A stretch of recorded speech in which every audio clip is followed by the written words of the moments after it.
Hello and welcome to this edition of the Deep Dive Perspective. Yemen, an area which is little known outside of its own borders.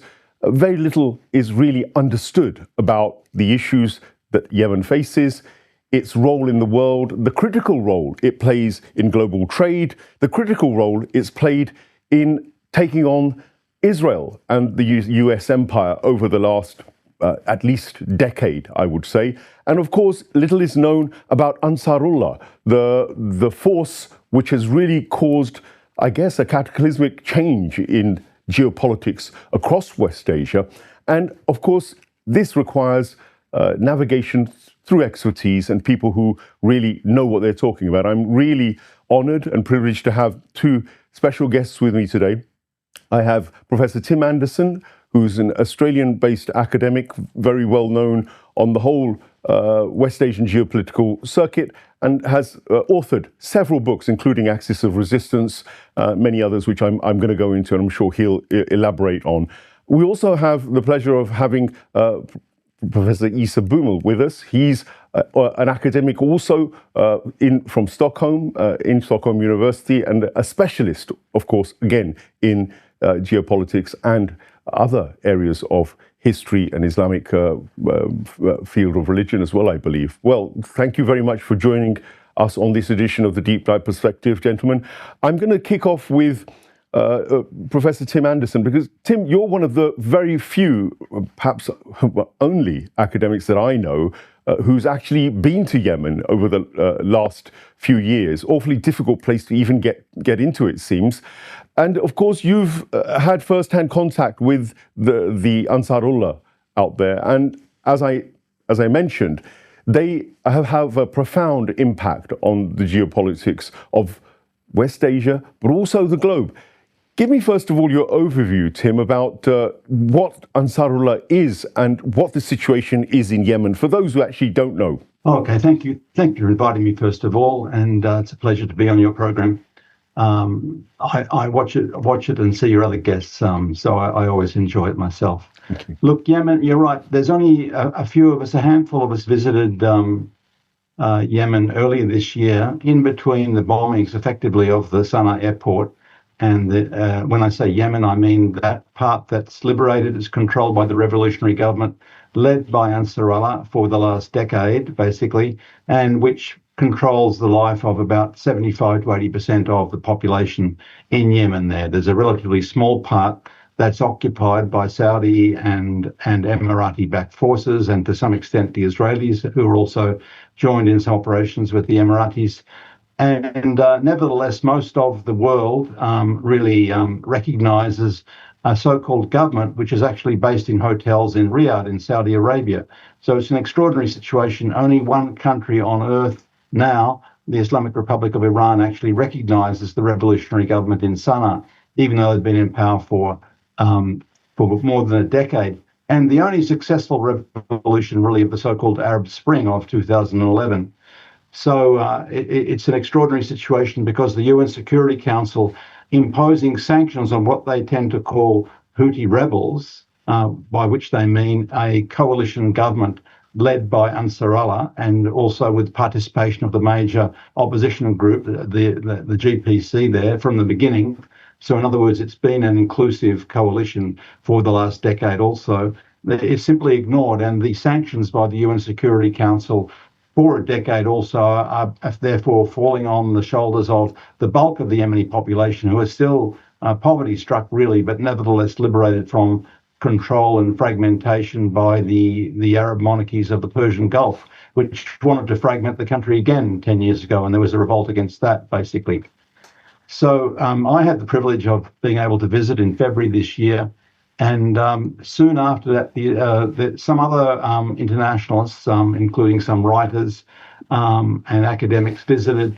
But soon after that, the Israelis bombed what remained of the civilian fleet in Sana'a airport. And so the flights coming into Sana'a airport ceased at that time. We weren't, another group of us weren't able to go in June, but there's planning to try and restore some sort of version of the fleet of Yemeni airlines, which flies into the occupied areas and the liberated areas both.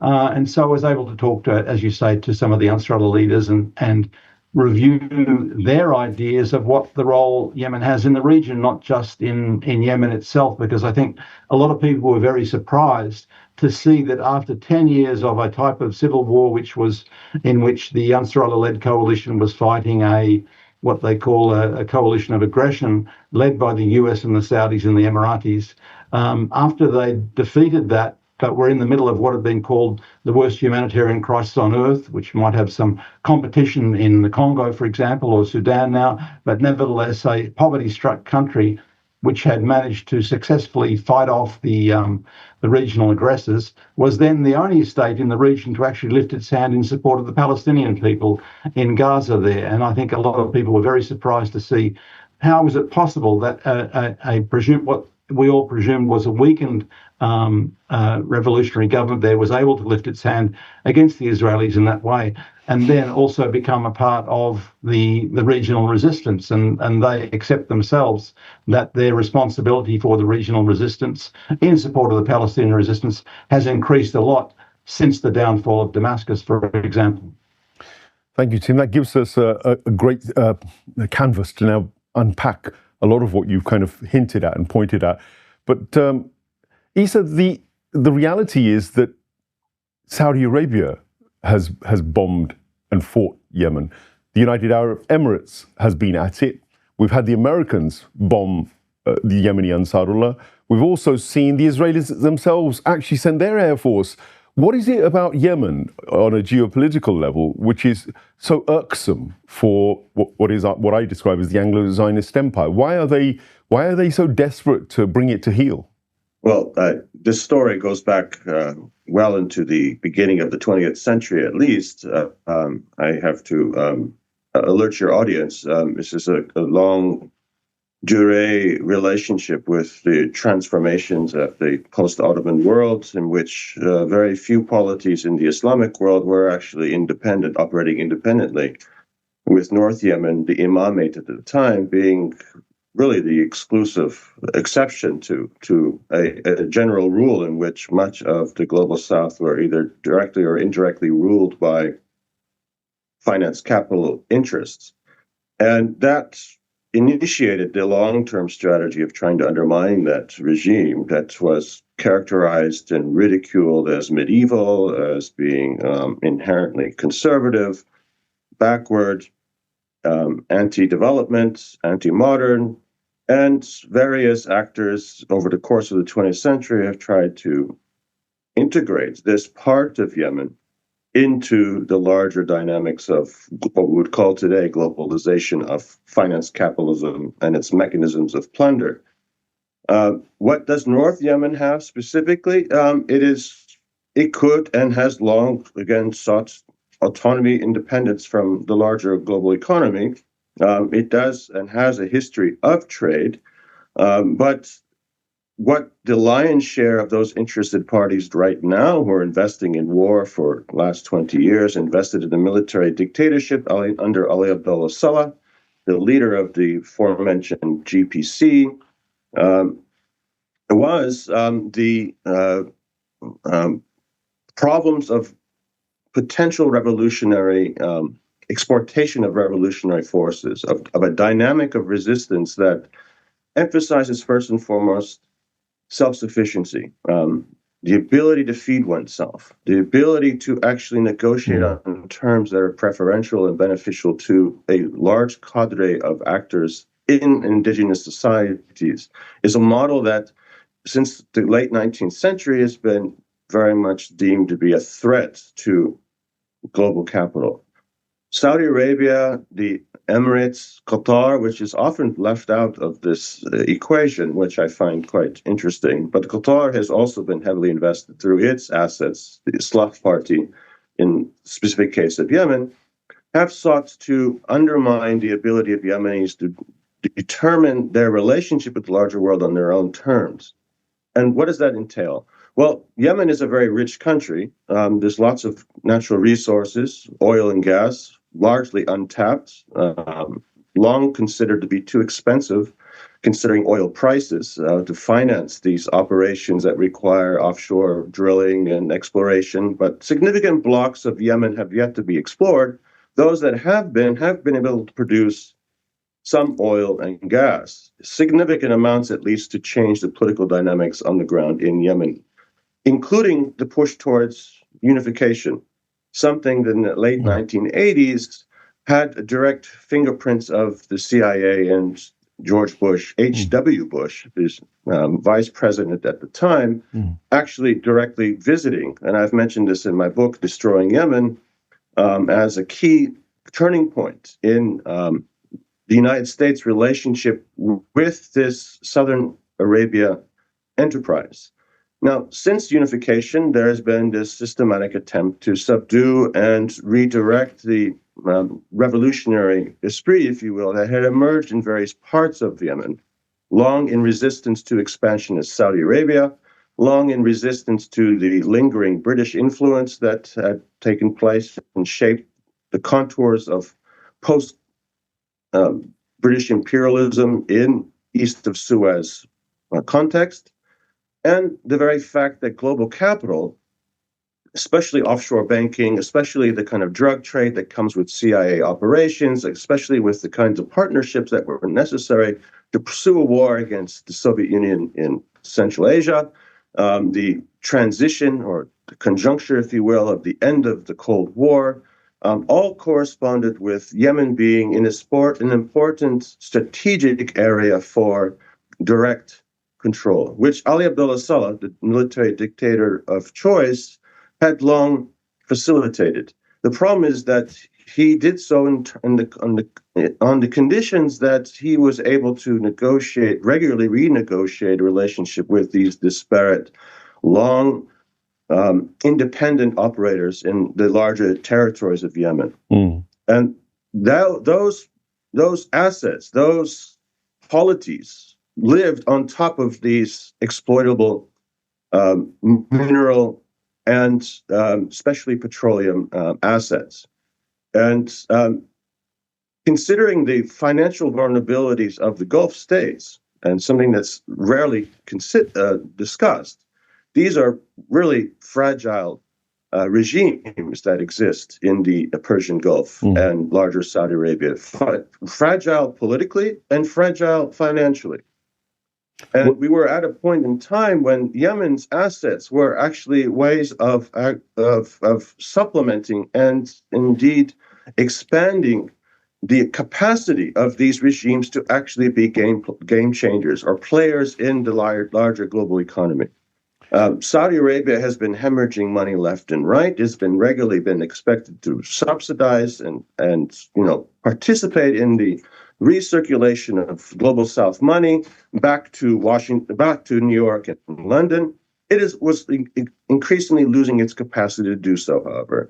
And the internal Gulf rivalries that have emerged in this process from the 2000s onwards, with regular financial crisis leading in the global economies, leading to greater fragility for these regimes, we saw iterated first in these countries themselves, the rise of Mohammed bin Salman, the kind of inter-family rivalries that was quite bloody, the notorious torture of cousins in the Crown Plaza in Riyadh, Yes. his ascendancy at the expense of another faction of the Abdulaziz dynasty, was the first iterations of why Yemen was necessary for these actors to actually acquire direct influence over.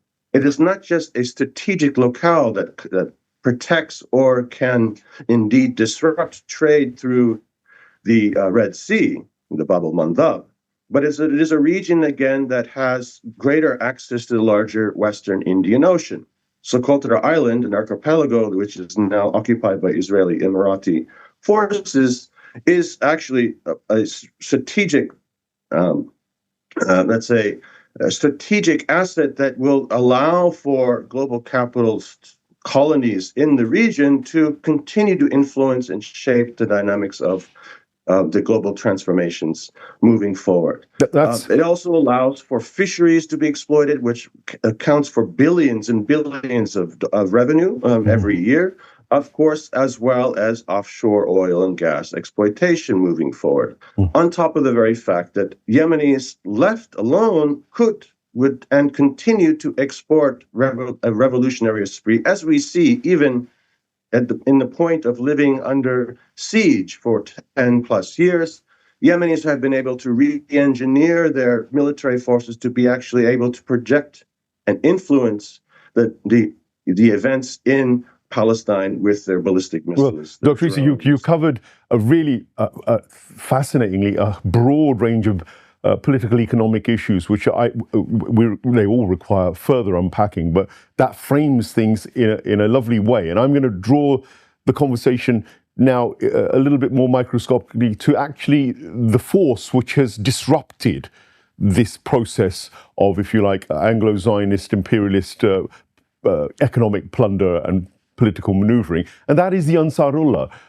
Tim, you've met the Ansarullah, and again, of course, if we were to believe Western mainstream media, they're yet another terrorist outfit worthy of having their entire government blown up, which was what the Israelis did not more than a few weeks ago. Literally, they hit the elected government of the Yemenis there, killing a large number of the cabinet, including the prime minister, I believe. That's the scale of, if you like, operation that the Anglo-Zionists seem to demand or want in order to finish this kind of the movement.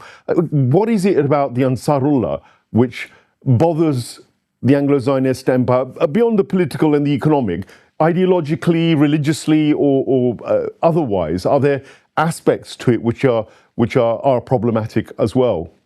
Well, of course, the tag of terrorist is the one that the Western or the Anglo-American empire, let's say, puts on any organized resistance to their ambitions in the region. And of course, that's why actually in the case of Ansarullah, the US policy went backwards and forwards a little bit in recent years. But it's because Ansarullah was the major force standing in the way of the attempt by the Persian Gulf monarchies, under the aegis of US patronage, to redivide Yemen, which had been historically divided many times. And there were more than one reunification process over the centuries, really, but most recently in the 90s, basically. So this was one of the things that catalyzed the revolution of 2014, really, that it was the Qataris who were one of the Persian Gulf monarchies, then alienated because of the squabbles between the Saudis and Qataris, that proposed this idea of redividing Yemen into 6 parts back in 2014. And there was a revolt by the Ansarullah leaders who were in a religious sense a type of Zaydi revivalism, really.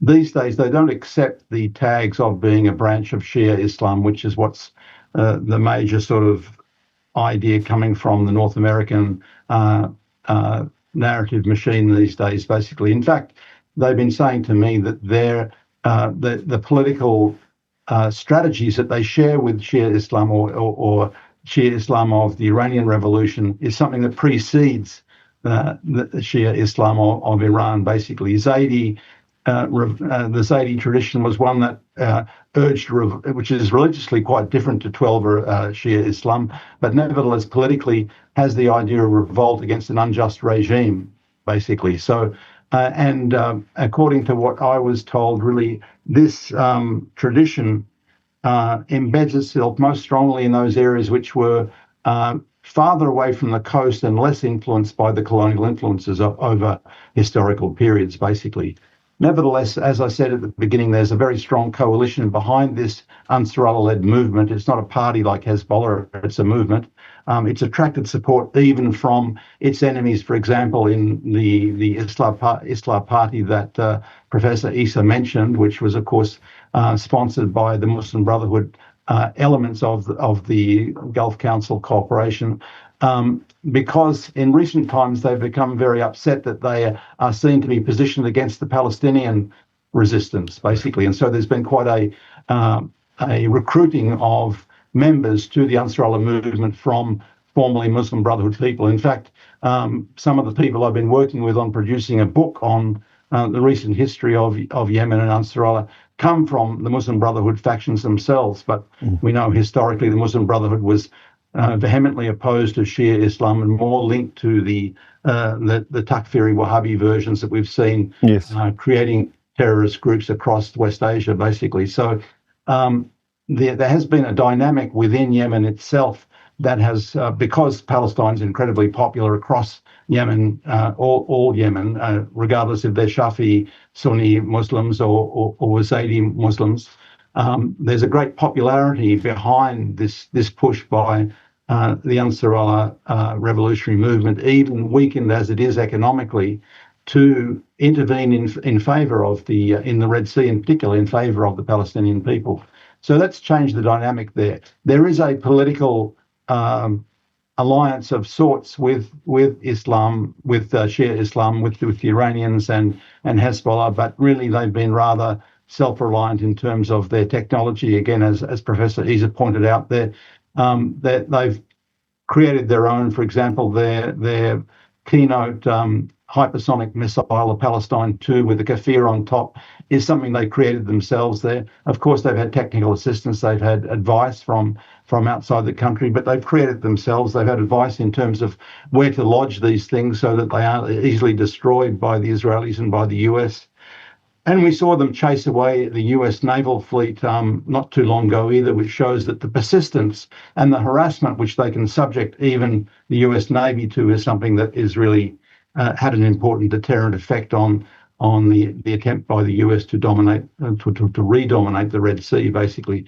So Ansarullah is a tremendous force, and it's something that has intervened in favour of the Palestinian people in Gaza in particular, without hesitation. I think that's the extraordinary thing. Most of the other resistance forces in the region have thought about their own interests. They've calculated what the risks are of, if you poke an elephant, the elephant's going to come back at you. Sure. And really, it's been rather notable that the Ansarullah movement in Yemen has enormous popular support to do what they're doing and to respond immediately to any aggression by the US and by the Israelis, even though, of course, the Israelis and the US can kill people, can destroy facilities.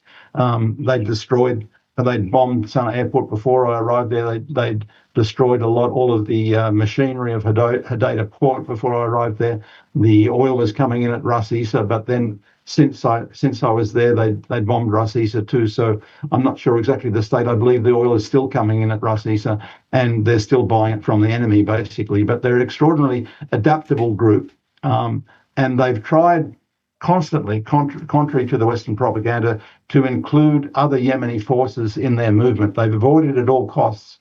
Even in the beginnings of this movement, they didn't like the idea of the North-South war for reunification, although they supported Ali Abdullah Saleh's movement to reunify Yemen. But nevertheless, they try everything to try and avoid fighting with their own people, and they're worried because, of course, there are many, many poor Yemenis who can be recruited by the Saudis to fight in mercenary armies, basically. But they've unified against the foreign intervention, and they've tried everything they can to try and incorporate Yemeni factions into the governance structure there. So Ansarullah is really a very unique movement in the region, although it shares some political views with some of the other elements of the resistance there, but that's not well understood in Western media.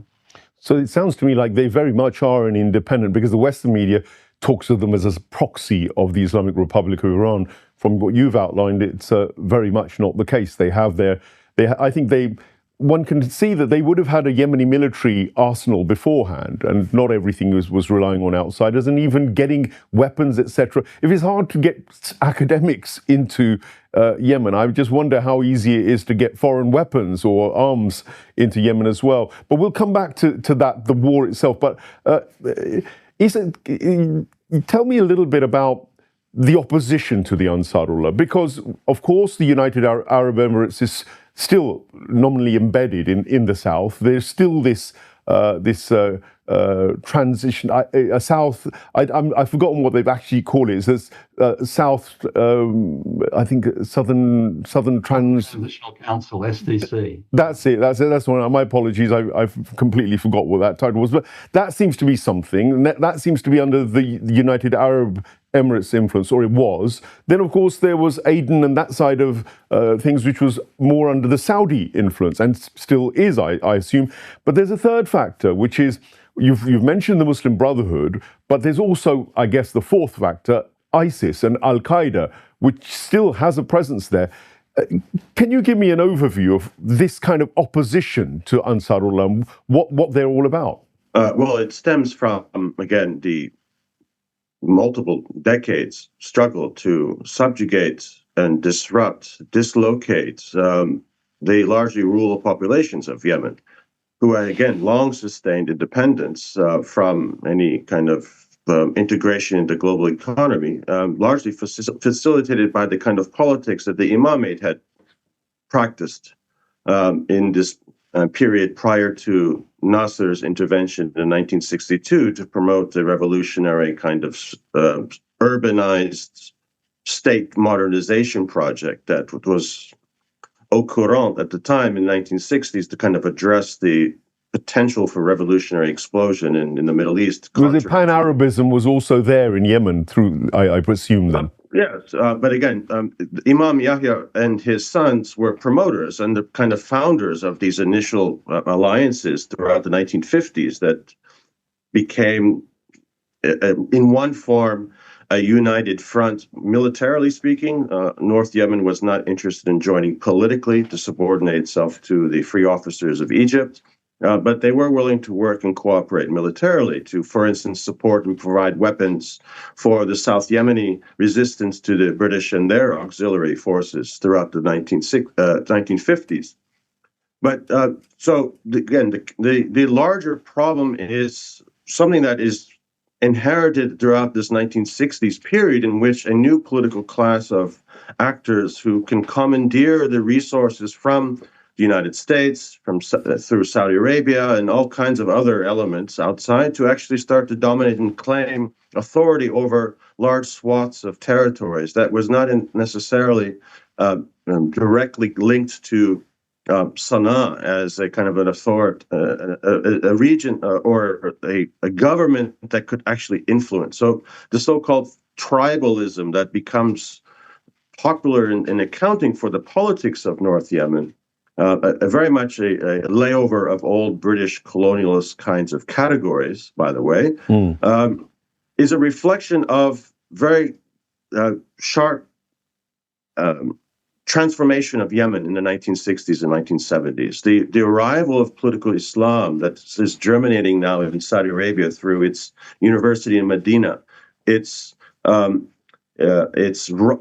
periodic arrival that's going to come out of Qatar, through Qaradawi and others, who eventually is going to have a satellite television station to disseminate kind of the takfirism that was strategically utilized to upset Muslim polities around the world to actually unify and collectively critique global capitalist incursions. I mean, the revolution in Iran in 1978-79 iterated a kind of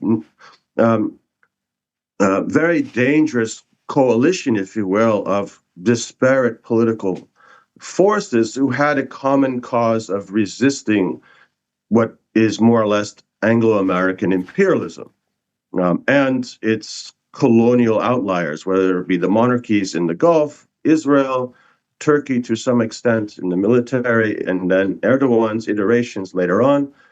And all of these factions that are collectively targeted ideologically, targeted even sometimes structurally by these revolutionary forces in the Middle East, can and will utilize political Islam to basically induce societal disruptions, disaggregation of societies.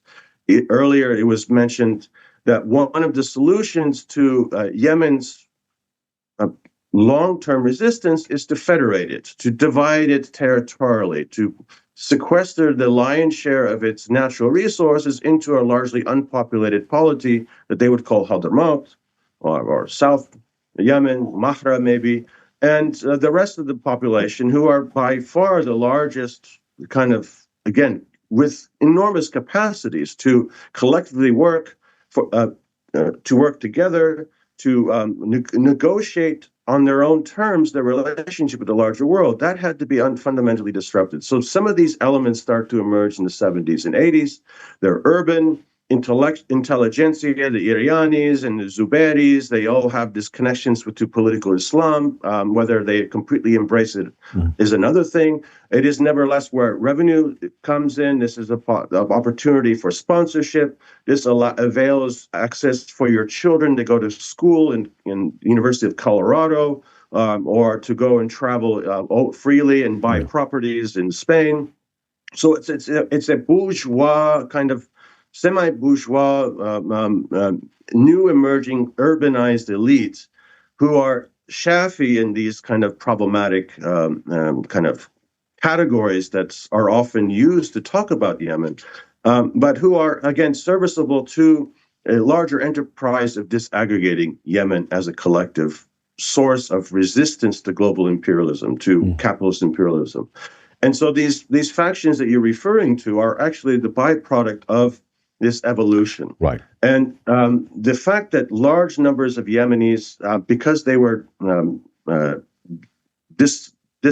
disconnected to their farmlands because of the nature of the economic transformations from the 60s onwards, lands became more and more privatized. There was more investment in the lands being used to produce cash crops. More and more people became alienated from their lands, ending up in urban areas, and then jettisoned to the larger regional economies to serve as cheap labor in the Gulf countries. Upwards of 1 million people, for instance, lived in Saudi Arabia, and they became culturally Saudis. Right. They became assimilated into what we would call Wahhabism in Western nomenclature. And many of them came back once the problems in the early 1990s, especially with the war in Iraq, where there was solidarity to Saddam Hussein's kind of gesture of confrontation in the early 1990s. And collectively, they were sent back to Yemen to actually induce a demographic tsunami that's created all kinds of disruptions in Yemen. And the resulting disruptions themselves became then easily identified by the U.S. Embassy and its cadre of scholars and specialists in democracy and Islam, and they kind of rehabilitated Islam as a kind of solution to what was never really stated, which was the enduring potential for Yemenis to be resistant to this global dynamic that was at play, and it implicated Yemeni directly. And so political Islam became an asset for even Ali Abdullah Saleh, who became inherently intertwined with some of these factions that had emerged in the 70s and 80s. They collaborated often, sometimes in opposition to joint meetings parties that emerges in the early 1990s, in this period where there was actually real potential for unification, blew up with these disparate factions actually taking seemingly contradictory positions in overseeing the exploitation of Yemenis' labor, Yemenis' poverty, Yemenis' natural resources, seeking to gain access and to serve as intermediaries for the globalization of Yemeni's economy. And that created the kinds of then pliable assets that then distinctive actors from the outside world start to corrupt and start to pit against each other. And yet larger Yemeni society is largely suffering from these conditions. They actually are well armed, and they actually engage in violent resistance to this. And so you have these pockets of resistance emerging, including on this crucial areas at the far north of northern Yemen, the Saada region, that emerges with a very articulate voice under this man named Houthi. Unfortunately, the larger movement is then associated with a personality, as it tends to happen in Western journalism, where in fact it's a representative of a much larger regional and then eventually trans-regional movement as a critique of what has happened to Yemen, a critique of those who are facilitators of what has happened in Yemen, so GPC and Ali Abdullah Saleh, the Islamicists, if you call them, who are all integrated. And so to differentiate at this stage, Islah Party, who are still loyal and still operatives and still occupy parts of territories and regularly fight along the front lines against Ansarullah's growing coalition. The popularity of these other warlords, if we can call them that. Anything better is I think, any attempt to separate that real role that they play as warlords who are commandeering the resources available presented by the American imperial complex, the military equipment, the financing, the legitimacy in the outside world, access to Al Jazeera Arabic stations or the Al Arabiya, the Saudi equivalents. These are all actors who have increasingly, in face of this collective Yemeni populist uprising to the conditions that they've been facing over the course of the 2000s, 2010s, means that they are increasingly desperate to use whatever means available. And those means have been changing over the last 10 plus years because this coalition of Ansarullah have survived. Yeah, well, the anticipation that in 2015 is that they would easily fold, and a kind of a reaggregation of assets and resources could be applied to these rival Gulf states. But Ansarullah and the Yemeni people survived. They survived starvation. They survived material destruction. They survived attempts at territorial invasion and constant aerial bombardment. And more importantly, now they're expansive. They have reached out and are able to articulate the demands and frustrations of Yemenis across all these disparate polities that had been created since the 1960s. And that is the great frustration of the American empire. Well, they're experts who work out of Washington or London think tanks just don't get it because they don't have a sensibility to appreciate the populist politics, which is manifested every Friday with over 1 million people showing up outside of Sana'a for Friday prayers, and the equivalent you find in other cities of northern Yemen.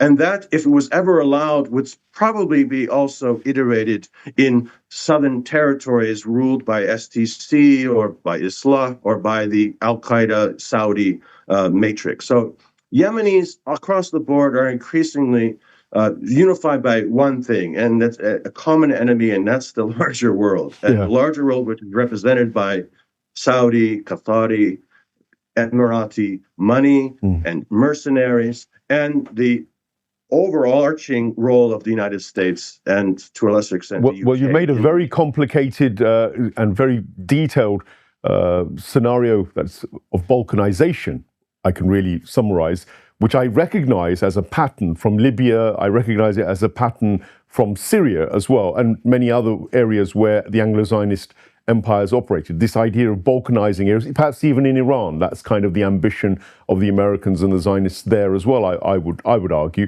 So Yemen is in the same mold. Tim, final question to you, because sadly we've come to the end of the program, but we've done a fantastic job of introducing Yemen, I think, and the complexity it holds. But tell me, if you can look in the crystal ball, where do you see it going? Of course, there's been constant war. 500,000 plus people were killed due to starvation, cholera, as you pointed out earlier. They've suffered immense damage to infrastructure. The air force that constantly came in and bombed for many, many years. Yet, as Professor Issa says, they've survived. Now, is survival the name of the game now, or can Yemen press on and actually expand, and will they continue their opposition to the Anglo-Zionist empire, and particularly their support of Palestine? Look, the resilience in Yemen is extraordinary. It's hard to rationally really put together, really, but it's demonstrable, isn't it? Really, the man who started this Quranic project on which Ansarallah is based, Hussein Badruddin al-Houthi, was killed more than 20 years ago. And the movement expanded massively since then. And as I said, it's a movement, it's not a party, but nevertheless, it has been still attracting members as it rolls on. And despite the fact that the Israelis bombed and killed a large part of the cabinet not too long ago, they, as a movement, are able to adapt to these extraordinary situations. They've had one, or is it two presidents murdered? Certainly one president murdered.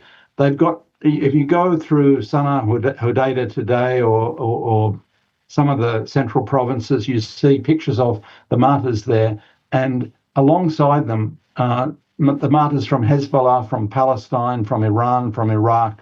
It's extraordinary how strongly they identify with their Arab and Muslim region. Basically, these people are on the same level as the Yemeni leaders who've been killed by the enemy. Basically, so there's an extraordinary resilience and combativeness.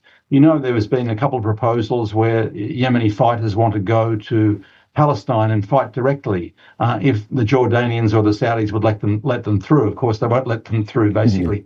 But there's this tremendous mobilization, and there's no conscription in Yemen for the armed forces there. There's tremendous will to join in this fight. Even I've heard some people saying, how was it that some communities had martyrs in fighting against the Israelis and theirs didn't? You know, there's an extraordinary response to the brutal attacks, which have been mainly on civilian infrastructure, because the Israelis and the US have had very poor intelligence. Unlike the case in Lebanon, where they cracked a lot of the Hezbollah communication system, they had very bad intelligence on where the assets of the Yemeni military lay, basically. So they haven't been able to destroy their military capacity substantially.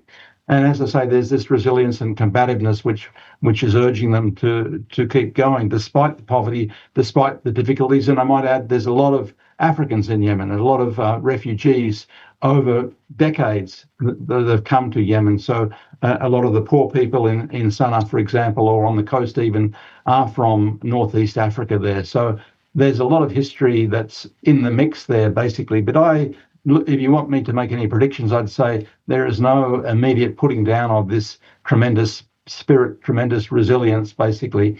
And it will take some time for people to actually appreciate where that's coming from. They will call it a Quranic project. Of course, they've got their own version of Islam, which others are spreading misinformation about. There's been a reaction I've had from some colleagues who are saying, don't make us a subset of Iranian Shia Islam. We were doing this before they were, basically. So there's an extraordinary pride in their own heritage, and, you know, Imam Zayd and the role that he played, even though they share some of the heroes and some of the history of Shia Islam, nevertheless. But they are certainly not a proxy. They're a force in their own right. And I asked this question of a deputy minister when I was there. I said, do you think your responsibility for the region, and by that I mean the resistance in Lebanon as well as Palestine and what's been happening more broadly in West Asia, do you think your responsibility has increased since the collapse of Damascus and the rise of a US-backed, ISIS-led government in Damascus? And said, absolutely, it's doubled there. They are thinking in regional terms. They're not just thinking about the short term and rehabilitating their own country. They are trying to, of course, move into some areas of weakness. They've depended on imported grain as well as imported fuel. As Professor Issa pointed out, there's tremendous reserves in Yemen, but because of the current pattern of occupation there, a lot of those energy reserves haven't been developed, and some of them are in the occupied areas, basically. So nevertheless, the resources of the country are much more in its people, and I think that's the most interesting thing about Yemen, that there's a tremendous mobilization of people now, something that hasn't really happened before, and it's very much an inclusive movement.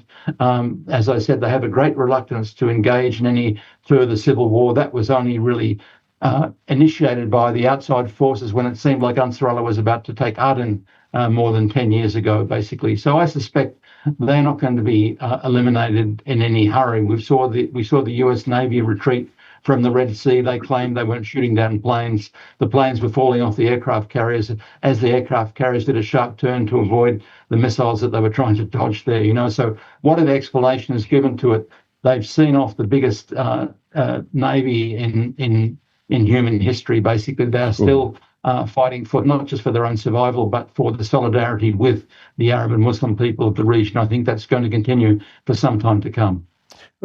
Extraordinary feats, certainly, that the Yemenis are achieving militarily. Extraordinary feats of resilience in terms of being able to take the kind of hits that the collective Anglo-Zionist empire, including the Arab monarchies, have inflicted on them.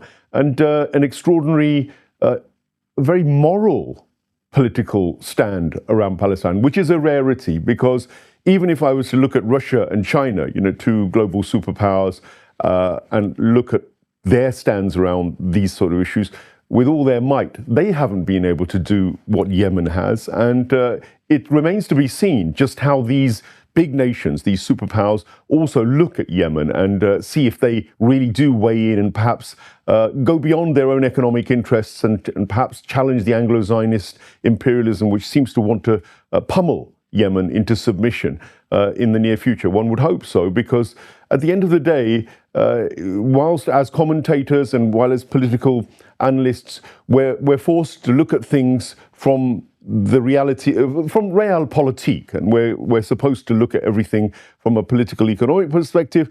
I come from that school where I think that morality matters, and I think where our politics lies should not be just in what's actually in our self-interest or supposedly in our national self-interest. It should come from the heart. It should come from a place where there is some sort of moral, ethical norm. And I've just got a sneaky suspicion that the Yemeni Ansarullah, for me, represent arguably one of those moral resistance forces in the world, and one of the most selfless. We'll revisit this, because a fantastic insight from both of my learned guests, and I wanted to ask even more, and there are lots of details that we need to perhaps to analyze that they raised, and I'm sure we'll have more programs, and I'd love to invite the same guests on to do that. Thank you for watching this edition of the Deep Dive Perspective, and do like, share, subscribe, get the word out, because to have guests like this who may be less inclined to be welcomed onto mainstream media channels where their narratives perhaps hit a few too many truths, perhaps, is something. And that's what we're here for. We're here to challenge the lies and a lot of the fake news, as Donald Trump would put it. But Donald Trump himself is a perpetrator of fake news. We know that. Thank you very much for watching.